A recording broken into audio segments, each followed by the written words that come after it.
It is the local and community issues and answers right here with Jonathan Lawson. So glad to have in the studio with me today, Carol Kirby. She is the acting park manager for Levi Jackson. Welcome in. Good to be here with you. Now, tell me about Levi Jackson. There's so much going on at the park nowadays, and tell me how long you've been there. Well, I've been with Levi Jackson for 22 years, a little over. 22 years. That's wonderful. And I've noticed you all have done so much work in the last few years at the park and made the big, nice walking track. Right. It's pretty well occupied right now. We have somebody there day, night, all the time. It's a very busy place. Right. And you know, it's such a benefit for the community. So many people can have their homecomings there, family get-togethers, cookouts, and there's plenty of entertainment there for them, the swimming pool and just... We are recreational and historical. Of Right. course, that's one of the reasons why the park was established with Russell Dyke back in 1931. Right. And just different things for people to do no matter what they're coming out for. Y'all still got the museum up there.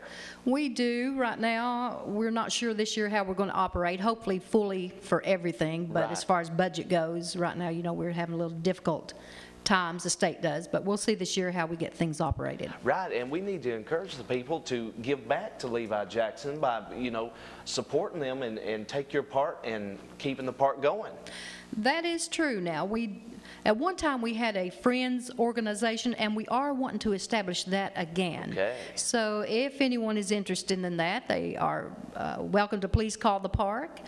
We're trying to get that going. We just haven't advertised it, but if certain individuals are interested, please call us. Now tell me the information about the Friends. What's the basics on that? How does somebody get involved? They are having them in most all the parks, and Right. right now they're having a Friends Appreciation event going on with the commissioner, the new commissioner of parks, coming out to celebrate with those groups. Very good. But we want them to do more things local to the park. We're not necessarily looking for fighting your Congress or anything for that. Right. But with the way the fundings are, if we all pitch together, then we could have a little more things done. They can do benefits, fundraisers for us.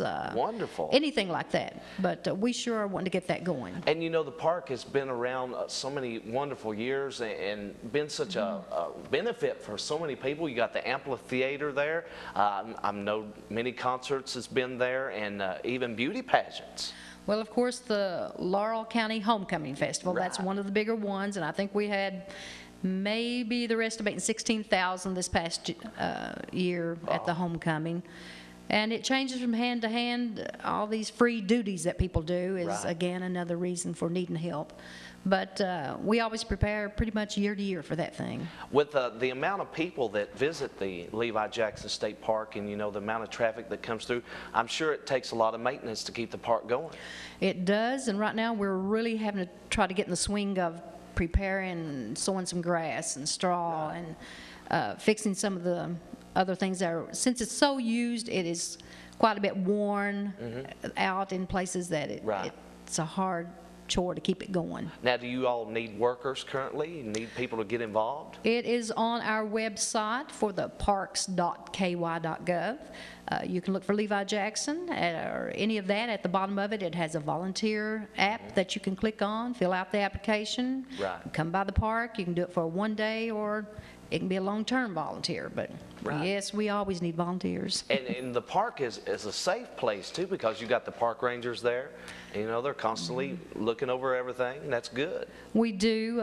It's hard to keep patrol on anything in the park all the time. Yeah. But you have the people that help you out with it, and those that sometimes maybe don't quite understand it's their own park also. Well, it's so wonderful because you got all these different shelters up there, and then I noticed in the back by the amphitheater, you even got the cub houses.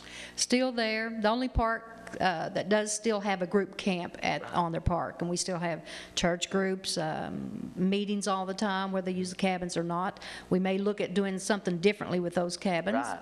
Right.